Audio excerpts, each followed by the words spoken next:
말씀은 시편 119편 1절부터 16절까지입니다. 시편 119편 1절부터 16절까지 행위의 기준이 되는 말씀에 대한 준행서원이라는 제목입니다. 행위의 기준이 되는 말씀에 대한 준행을 서원하는 그러한 서론 부분이라고 말할 수 있는데, 시편 119편은 성경에서 가장 길죠. 시편에서는 뿐만 아니라 성경에서 가장 긴 시편이고, 이렇게 가장 성경의 중심 위치에 있는 시편이라고도 합니다. 그리고 매 구절마다 하나님 말씀을 의미하는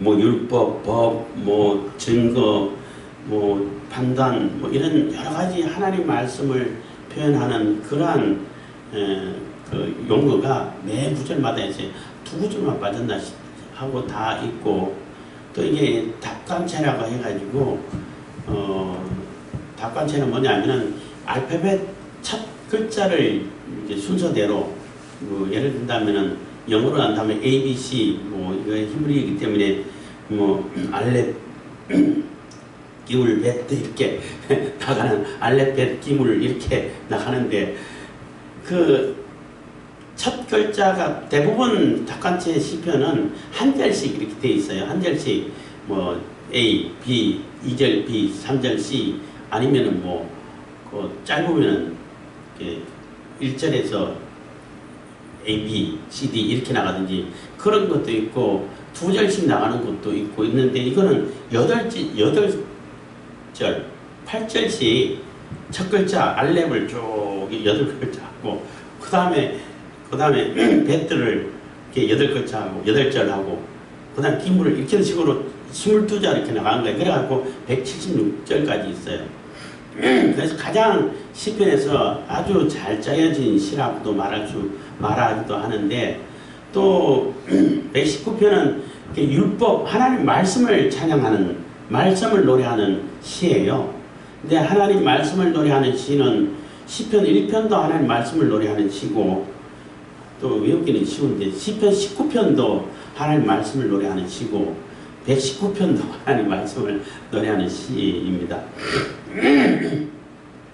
그래서 그 내용을 우리가 대략하여 보면 하나님 말씀이 기준이 되고, 하나님 말씀이 우리 중심이 되고, 하나님 말씀을 따르게 된다면은 내가 즐겁든지 어렵든지 다 내 발에 등이 되고 빛이 돼가지고 다 이끌어주시고 인도해 주신다는 거예요. 심지어는 어려움과 고난과 한난을 당하고 핍박을 당해도, 지금 시인은 굉장히 어려운 상황에 처해 있는 것 같은데, 그렇게 한다 할지라도 오히려 그것이 하나님 말씀을 따르는 계기가 되고 하나님께 더 가까이 갈 수 있는 그런 동기부여가 돼서 더 유익이다, 이런 표현도 하고 있습니다. 어쨌든 1절부터 16절까지는 모든 삶의 중심이, 기준이 하나님 말씀이어야 된다. 하나님 말씀으로 우리가 우리 행실을 판단할 수 있게 되고 그 기준으로 삼아야 된다. 그리고 그 기준을 굳게 지키겠습니다 하는 그러한 서원의 의지가 담겨 있다고 볼 수 있습니다. 1절입니다. 그리고 그냥 아무런 제목도 없고 저자도 없죠. 작자 미상이고, 그 배경에 대해서도 추측할 수가 없는 상황입니다. 그래서 지혜시라고 분류를 하고 있어요. 사람들에게 교훈을 주고 지혜를 준다라고 하기 때문에. 시편 19편 1절입니다. 119편입니다. 19편이 아니고 119편 1절. 행위 완전하여 여호와의 법에 행하는 자가 복이 있으며. 그래서 행위 완전하여, 완전하다는 얘기는 온전하다는 얘기예요. 온전하다는 얘기는 내 마음에 두 마음이 없다는 거죠. 하나님만 오로지 바라보는 그러한 상태를 보고 온전하다, 완전하다, 하나님처럼 완전한 존재는 없기 때문에 그러한 의미인 것입니다. 여호와의 법에 행하는 자가 복이 있으며 했는데, 언어에서는 복이 있으며 하고 복을 먼저 복 있는 자여 복되도다 이렇게 먼저 이렇게 제일 앞에 나와 있는 단어예요. 그러면 얼핏 생각나는 것이 시편 1편이 생각나죠. 1편하고 같은 그 구조라고 해야 되나요? 같이 이렇게 복에 대해서 얘기하고 있는데, 이 복된 자, 행복한 자, 하나님의 복을 받는 자들은 하나님 말씀이 중심이 된 자들이라는 거예요. 그게 복된 자라는 겁니다. 그래서 행위와 완전히, 행위가 온전해서 여호와의 법에 행동하고 여호와의 법을 따라서 법을 중심으로 행동하는 그러한 자가 복 있는 자라는 거죠. 그래서 복된 자는 이러한 자다, 이렇게 얘기할 수 있는 겁니다. 2절도 마찬가지로 복 있는 자를 얘기하는 거예요. 여호와의 증거를 지키고 전심으로 여호와를 구하는 자가 복이 있도다. 그래서 여호와의 증거를 지키고, 증거도 하나님 말씀을 이렇게 말을 하는 그런 같은 의미의 다른 표현이죠. 그 하나님 말씀인 증거를 지키고 전심으로 온전하여 완전하여 하고 같은 의미의 말이 되는 거죠. 전심은 모든 마음, 모든 중심을 들여서 라는 얘기가 되잖아요. 그래서 내 마음에 두 마음이 품지 않고 또 이게 자꾸 이렇게 우상을 향해 가지고 기웃기웃 하는 그런 마음이 생기지 않고 오로지 하나님을 바라볼 수 있는 그런 마음으로 여호와를 구하는 자, 하나님을 구하는 자, 하나님을 의지하는 자, 하나님의 증거를 지키는 자, 이런 자가 복이 있다는 거예요. 그래서 119편은 결국에 복 있는 사람들은 어떠한 사람들인가, 하나님 말씀을 중심에 두고 그 말씀을 바라보고 가는 자가 복이 있는데, 그 복 있는 자가 사는 동안에 너무나 많은 여러 가지 경우를 경험한다는 거예요. 어려움 당하고 고난 당하고 막 넘어지기도 하고 핍박을 당하고 압박을 당해가지고 당하기도 하고, 그런 상황에서도 하나님 말씀 따르냐 하고 조롱당하기도 하고 이런다는 거예요.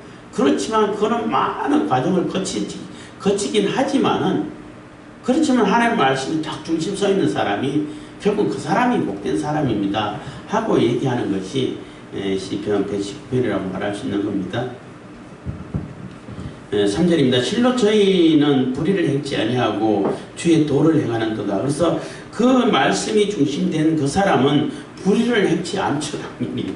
왜냐하면은 이게 구분이 되잖아. 이게 불이고 이거는 불의가 아니고, 이건 하나님 말씀이고 하나님 말씀이 아니고 분별이 되잖아요. 하나님 말씀이 중심이 안 돼 있으면, 딱 안 잡혀 있으면 이게 해도 되는지 안 되는지 구분을 못 해요.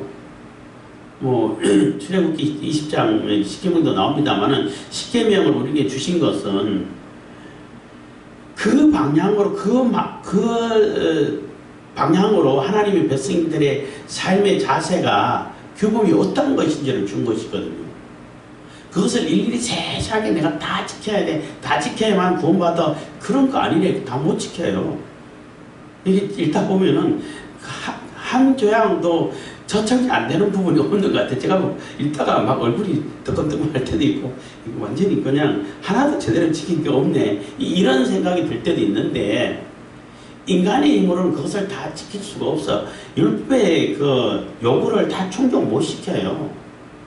그 예수 그리스도를 통해 가지고 제사함 받고 성령이 함께 하심으로 인해 가지고 성령 충만함으로 성령의 능력을 힘입어서는 그렇게 살 수 있는 거예요. 그렇게 살게 되는 거예요.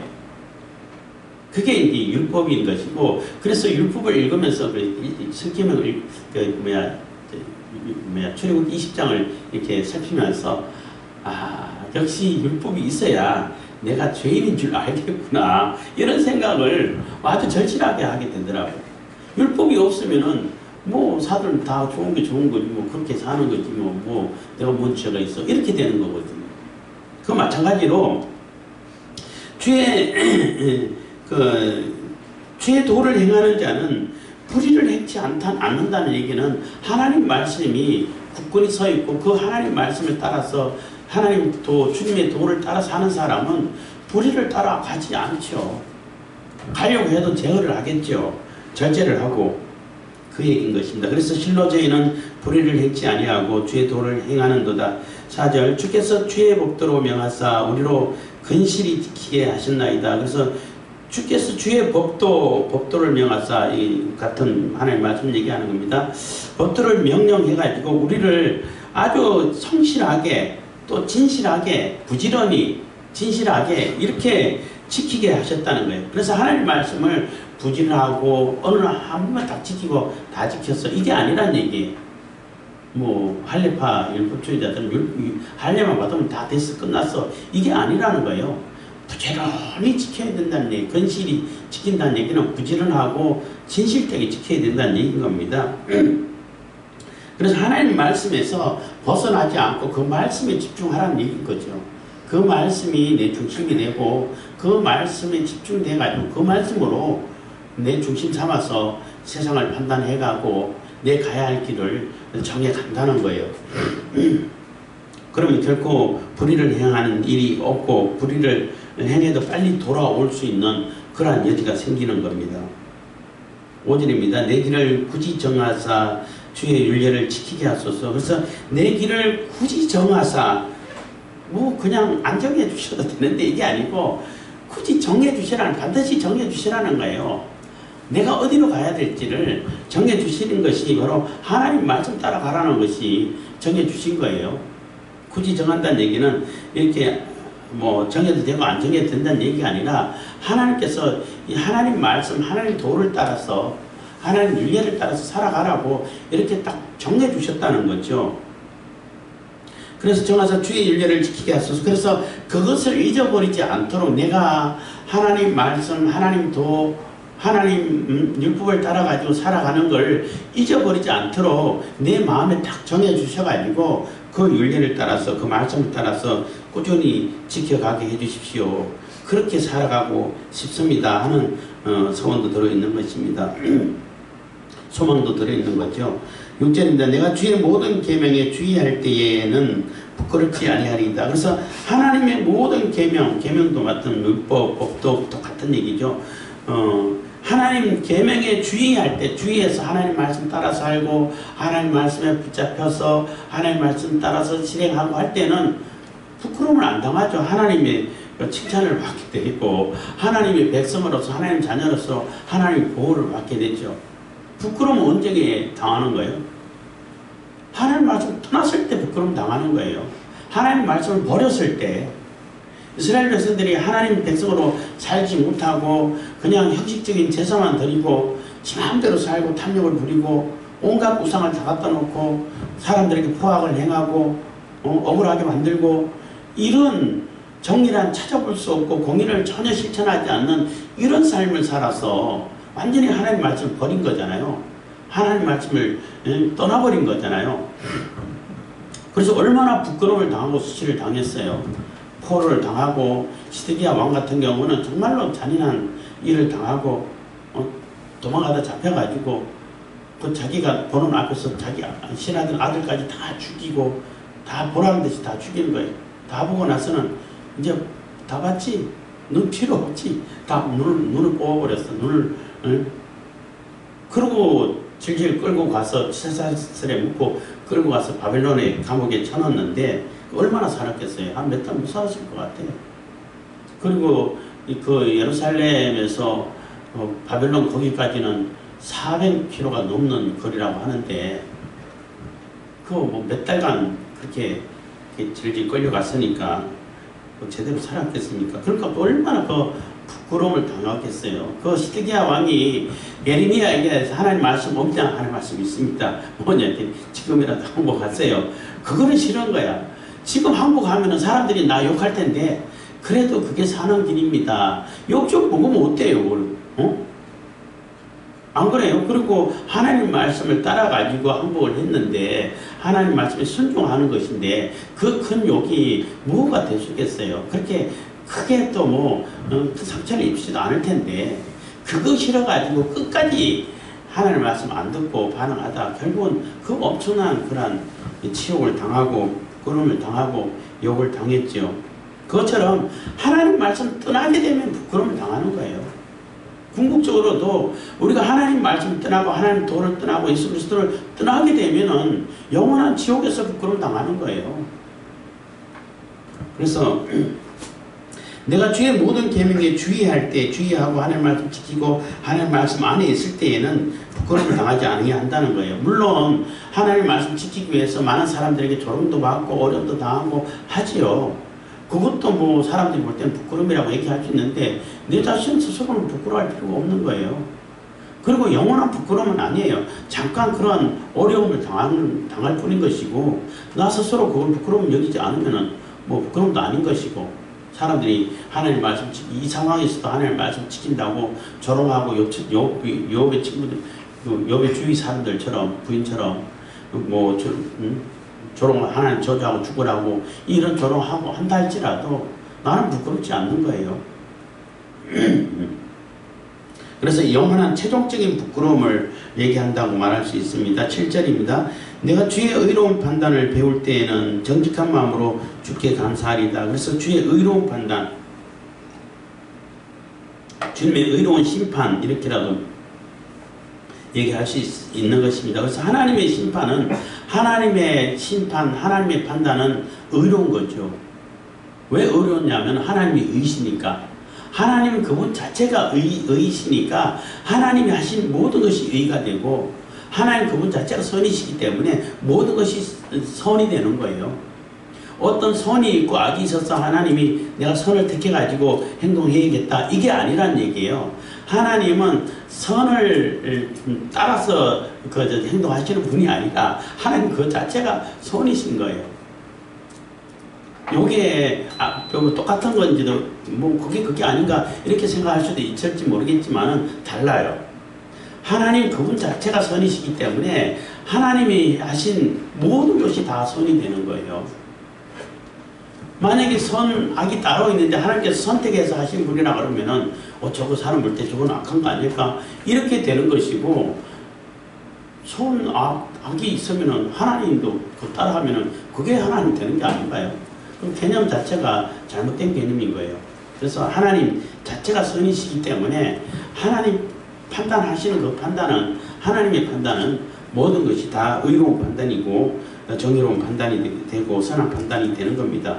그래서 그 하나님의 판단, 하나님의 뜻이라고도 말할 수 있는 거죠. 그것을 배울 때에 그래서 하나님의 뜻을 깨닫고 하나님의 말씀을 따라서 하나님의 의를 따라서 생활하고 그 뜻이 무엇인지 깨닫고 하는 그것을 배울 때에는 정직한 마음으로 주께 감사하리다. 그래서 우리 마음이 정직해지고 의로워지고 새롭게 되고 선하게 되고 이렇게 되는 거죠. 하나님 말씀, 하나님 판단, 하나님 의를 따랐으니까 우리도 깨끗해지는 거죠. 그래서 주께 감사하리다. 그것이 너무나 감사한 일이라는 겁니다. 내가 주의 윤례를 지키오리니 나를 아주 버리지 마옵소서. 그래서 내가 주의 윤례를 지키겠고 그 말씀을 따라서 하나님 말씀이 중심이 되고 그 말씀이 복된 그 말씀을 따르는 것이 행복한 사람이고 복 있는 사람이라고 했기 때문에 내 그 말씀을 끝까지 붙들고 지키겠습니다. 나를 버리지 마십시오 한 얘기는 지금 시인이 굉장히 어려운 상황에 있다는 거예요. 사람들이 볼 때 이제 끝났나 보다. 뭐 심지어는 진토에 붙었다는 표현도 나오는데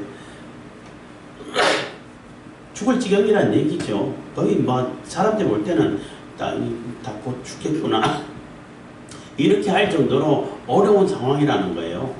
그런 어려운 상황이기 때문에 사람들이 볼 때는 이제 끝났고 이제 완전히 이제 뭐 하나님께로부터 버림받아서 이미 이제 더 이상 희망이 없다 이렇게 여겨질 수 있는데 끝까지 하나님 말씀 붙들고 하나님 말씀을 가지고 내 중심을 삼고 하나님 말씀으로 내 모든 삶을 살아가기로 이렇게 다짐하고 있는데 하나님 나를 버리지 마시고 끝까지 나를 회복시켜 주십시오 하는 얘기가 되는 거죠. 그래서 하나님께서는 하나님 말씀을 붙들고 있는 자들을 결코 버리지 않으신다는 것을 또 보여주고 있는 것입니다.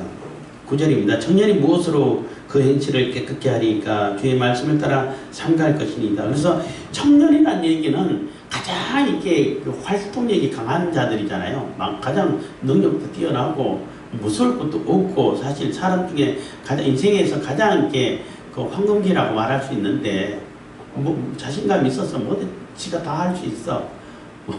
이런 자신감을 가질 수 있는 그런 시점이 청년인데 그 청년이 그 행실이 깨끗한지 안 한지를 뭘로 판단할 수 있겠냐는 거예요. 그래서 청년이 무엇으로 그 행실을 깨끗게 하리까? 주의 말씀을 따라 상달할 것이니라. 그래서 하나님 말씀이 내 중심에 딱 서 있으면은, 기준이 돼 있으면은, 이거는 내가 하면 안 되는 거구나. 아무리 내가 혈기왕성하고 뭐 넘치고 다 자신 있다 할지라도 이 선은 넘어가면 안 되는 선이구나. 이거는 이 말씀을 벗어나면 안 되는 거구나 하고 기준이 생긴다는 거예요. 그래서 하나님 말씀이 그 기준이 되시는 말씀이 하나님 말씀이 기준이 되는 것이지, 그렇기 때문에 내 생체를 깨끗하고 돌아보고 절제하고 삼가하고 해도 될 일, 하면 안 되는 일, 이것을 분별할 수 있다는 거예요. 그래서 깨끗한 행실을 지켜갈 수 있다는 것입니다.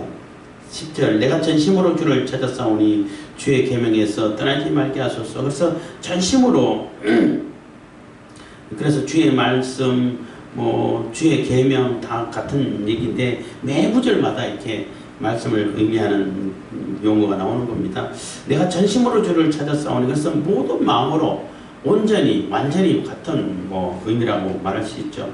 주님을 찾는다는 것입니다. 주의 계명에서 떠나지 말게 하소서. 그래서 지금 이 시인이 굉장히 어려운 가운데 있는데, 그래도 끝까지 내 모든 마음을 들여가지고 주님을 찾겠습니다. 이 계명에서 벗어나지 않도록, 떠나지 않도록. 자꾸 주변에서는 그거 끝까지 지키냐, 버려라, 그런다고 해갖고 돈 되는 게 있냐, 그러면서 계속 조롱하고 괴롭히고 비판하고 아파하고 그 말씀에 떠나기를 막 유혹을 하고 이러잖아요. 그런데 끝까지 내가 붙들고 있겠다는 거예요. 그래서 전심으로 주님을 찾을 테니까 계명에서 떠나지 않도록 끝까지 하나님 말씀 계명을 붙들고 있을 수 있도록 힘주십시오 하고 기도를 하는 것입니다. 11절, 내가 주께 범죄치 아니하려 하여 주의 말씀을 내 마음에 두었나이다. 그래서 내가 주께 범죄치 아니하여 주의 말씀을 내 마음에 두었나이다. 그래서 내 마음에 주님 말씀이 딱 자리 잡고 있으면은, 중심 잡고 있으면은 죄 안 빠지죠. 아담과 하와가 에덴 동산에서 아담과 하와가 하나님 말씀 바로 딱 중심이 잡혀 있었으면은 나무 먹으면 죽을까 하노라 그런 말 하겠어요? 하나님이 분명히 정령 반드시 죽을 거야 하고 아주 명확하게 못 박아놨는데, 절대 먹지 마라, 이거 먹는다면 너 반드시 죽는다, 정령 죽을 것이다, 이렇게 명령을 했는데 그게 귀에 제대로 안 들어가 있고 마음에 그 말씀이 안 살아있어. 그래서 사단이 뱀을 통해 가지고 뱀이 유혹을 하니까 그거 먹지도 말고 부지도 말고 만지지도 말라고 했는데 먹으면 죽을까 하는 걸 죽을지도 모른다 이렇게 얘기했는데 그렇게 얘기한 적 없어요. 하나님 말씀을 말씀 중심이 되어 있지 않으면, 내 마음의 말씀이 중심으로 딱 자리 잡고 있지 않으면은 자꾸 말씀이 왜곡돼요. 왜곡되고 자꾸 변형이 되고, 그러다 보면 이단이 되고 자꾸 이렇게 엉뚱한 데로 빠지고 하게 되는 거예요. 그래서 내가 주께 범죄치 아니하려 하여, 그래서 주의 말씀을 내 마음에 두었나이다. 그래서 내 마음에 주의 말씀을 딱 두어서 범죄에 빠지지 않게끔 마음을 다잡았다는 것입니다. 12절, 찬송을 받으실 여호와여 주의 율례를 내게 가르치소서. 그래서 하나님 말씀이 내 중심에 자리 잡혀 있으면은 주님을 찬송하게 되고, 그 하나님 말씀으로 나를 끝까지 인도해 주셔가지고 내 발에 등이 되고 빛이 돼서 끝까지 인도해 주셔서 하나님 나라로, 하나님 백성으로서, 또 하나님께서 기뻐하는 자녀로서의 모습으로 이렇게 자라게 해주시고 끝까지 그 자리로 가게 해주시니까 얼마나 감사하고 주님을 찬송할 수밖에 없는 거죠. 하나님을 찬송할 수밖에 없는. 그래서 찬송 받으실 여호와여, 언약의 하나님 여호와입니다. 주의 율례를 내게 가르치소서 해서, 그래 하나님 말씀을 늘 내게 가르치셔가지고 그 하나님을 찬송하고 감사하고 그 말씀에서 벗어나지 않아서 내가 범죄에 빠지지 않고 하나님의 자녀, 하나님의 백성으로 온전히 살게 해주십시오 하고 기도를 하는 것입니다. 13절, 주의 입의 모든 규례를 나의 입술로 선포하였으며, 그래서 주의 입의 모든 규례, 하나님 말씀에서 입으로 나온 말씀, 하나님께서 명령하신 그 말씀, 그 규례를 늘 입으로 선포했다는 거예요. 늘 입으로 선포하고 말씀으로 가르치기도 하고 또 내 스스로도.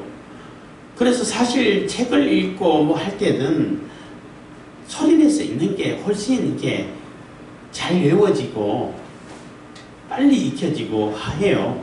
뭐 워낙 요즘은 눈으로 읽는 것이 습관화돼 가지고 대부분 다 눈으로 읽습니다만은 어떤 때는 잘 그 문장이 잘 이해가 안 될 때 저도 이제 가끔가다 책 읽다 보면 그 문장이 금방 안 들어오고 문장이 조금 이해가 안 되고 막 섞여 있고 이럴 때는 이게 읽어가면서 막 소리내서 읽어가면서 이렇게 읽어가고 이렇게 자르고 이렇게 하다 보면 아, 이 얘기구나 이렇게 될 때도 있어요. 그것처럼 소리내서 읽는 것이 그만큼 중요하기도 합니다만은 어쨌든 이 시인은 어려운 가운데 있지만은 늘 입으로 시인한다는 거예요. 그래서 입으로 시인한다는 그런 표현도 있잖아요. 귀로 듣고 입으로 시인하고 마음으로 하여튼 그런 표현은 있는지 모르겠습니다만은 그래서 늘 입으로 시인하는 그러한 하나님 말씀을 이렇게 선포하는 그러한 과정을 그런 상황을 만들고 그렇게 하나님 말씀을 지키고 또 그 말씀을 또 이렇게 늘 이렇게 묵상하고 했다는 것입니다. 그래서 주의 입의 모든 규례를 나의 입술로 선포하였으며 늘 시인했다는 거죠. 14절 내가 모든 재물을 즐거워한 같이 주의 증거의 도를 즐거워하였나이다. 그래서 내가 모든 재물을 즐거워한 같이 했는데 세상 사람들은 재물이 제일 즐겁죠. 뭐 우리도 뭐 돈이 많이 생기면 뭐 나쁘진 않죠. 돈 많이 생겼다고 울고 있을 사람은 없잖아요. 다 좋아하지. 왜냐하면 육신으로 사는 동안 돈은 많은 편리를 갖다 주니까. 그렇지만 그게 주인이 되고 목적이 되면 안 되는 거죠. 그렇지만 세상 사람들은 엄청 재물을 좋아한다는 거예요. 최고의 즐거움을 갖다 주는 게 재물이라고 말할 수 있을 정도로 세상 사람들은 그렇다는 거죠. 그렇지만 이 시인은 세상 사람들이 그 재물을 즐거워한 같이 했는데 이 가치라는 얘기는 위에라는 뜻도 있어요. 그 전치사가. 그러니까 재물을 즐거워하는 것보다도 더 이런 뜻이에요. 더 주의 증거의 도를 즐거워했네. 그래서 하나님의 증거를 받고 하나님 말씀을 깨닫고 하나님 말씀 중심을 내 중심에 두고 하나님 말씀 따라서 실행하고 그 말씀을 기준으로 내가 해야 할 일 하지 말아야 할 분별하고 이게 재물이 많아가지고 기뻐하는 것보다도 훨씬 더 기쁨을 준다는 거예요. 훨씬 더 고차원적인 기쁨을 내가 맛보고 누릴 수 있게 된다는 것입니다. 그래서 재물을 즐거워함 가치는 재물을 즐거워함보다 위에 이런 뜻도 있습니다. 그의 주의 증거의 도를 즐거워하였나이다. 15절 내가 주의 법도를 묵상하며 주의 도에 주의하며 그래서 주의 법도를 묵상하며 주의 도에 주의하며 그래서 내가 주의 법도를 늘 묵상한다는 얘기는 아무 소리도 않고 뭐 큐티라고 그러잖아요. 큐티하고 묵상하고는 좀 달라요. 묵상을 자꾸 큐티로 인식하게 되는데 큐티는 조용히 입 다물고 하나님의 말씀 생각하는 것인데 묵상은 물론 생각도 있어요. 계속 되새긴다는 거예요. 뭐 소리내서 읽기도 하고 그 말씀에 또 선포하기도 하고 뭐 어떤 분은 그런 표현을 해요. 묵상이라는 거는 그 맹수가 사자나 이런 맹수가 먹이를 잡아놓고 먹기 전에 표효하는 나 먹이 잡았어 이거 내가 어떻게 먹을 거야 하는 거 있잖아요. 아무도 다가오지 마 뭐 그런 식으로 표효하는 것 그게 묵상이다 이렇게 설명하는 분들도 있던데 어쨌든 그 소가 막 뜯어먹고 나중에 되새김질 해가지고 오래 씹어서 소화 잘 되게 삼키는 것처럼 계속 이렇게 엎조리는 것, 그 묵상, 되새김질 하는 것이 묵상인 거예요. 그래서 소리내서 읽기도 하고 또 선포하기도 하고 뭐 이런 뭐 과정이 있어요. 물론 혼자 있을 때 하는 거 훨씬 낫겠지만은 근데 큐티는 조용히 해야 되잖아. 그래서 조금 개념이 다르다고 생각할 수 있어요. 어쨌든 내가 주의 법도를 묵상하면 그래서 하나님의 법도를 늘 내 마음속에 되새기면서 그것을 계속 생각하고 깊이 내 마음속에 심어서 그 말씀을 따라 살기 위해서 그 말씀을 실천하기 위해서 계속 묵상할 한다는 것입니다. 하며 주의 도에 주의하며, 그래서 하나님의 길, 하나님이 또 하나님 말씀에 늘 주의한다는 얘기는 이 하나님 말씀에 내가 벗어나지 않기 위해서 내가 늘 조심하고 절제하고 또 살피고, 내가 하는 일, 내가 가는 일이 하나님 말씀 따라가는 것일까, 하나님 뜻을 따르는 것이 맞나 하고 자꾸 이렇게 말씀을 찾아보고 견주어보고 살펴보고 이렇게 했다는 거죠. 그래서 이 시인 입장에서는 굉장히 어려운 상황에 처해 있고 많은 핍박을 당하고 어려움 당하는 그런 상황에 처해 있기 때문에 더더욱 살핀다는 거예요. 하나님 말씀 놓치지 않기 위해서. 16절입니다. 주의 윤례를 즐거워하며 주의 말씀을 잊지 아니하리이다. 그래서 그 말씀이 주는 기쁨, 그 말씀에 들어가서 하나님 말씀을 깨닫고 하나님 자녀로서 하나님의 도를 깨달았을 때 감격, 기쁨, 즐거움, 그 즐거움에 내가 차라리 푹 빠져 있겠다는 거죠. 외적으로는 사람들은 어려움 주고 막 조롱하고 핍박하고 한다 할지라도 그거는 그 사람들 얘기고, 나는 주님의 즐거움에, 도의 즐거움에, 윤례의 즐거움에 푹 젖어서 주님 말씀을 잊지 않고 그 말씀을 중심으로, 그래서 모든 행위의 중심이 되는 그 말씀을 붙들고 나는 그 말씀을 지켜가고 잊어버리지 않겠습니다. 늘 묵상하면서 늘 그 말씀을 따라 살겠습니다 하고 다짐하는 것이 시편 19편 1절에서 16절까지인 것입니다. 그래서 그 말씀을 따라서 우리가 살아가는 그 삶이 하나님의 백성된 삶인 것이고 하나님의 자녀된 삶이 되는 거예요. 그래서 그 하나님 말씀이 항상 우리 중심에 우리 마음이 있어서 우리가 좌로나 우로나 치우치지 않고 똑바로 하나님만 바라보고 갈 수 있는 그런 우리들이 다 되길 바라겠습니다. 기도하겠습니다. 사랑해 주님 감사합니다.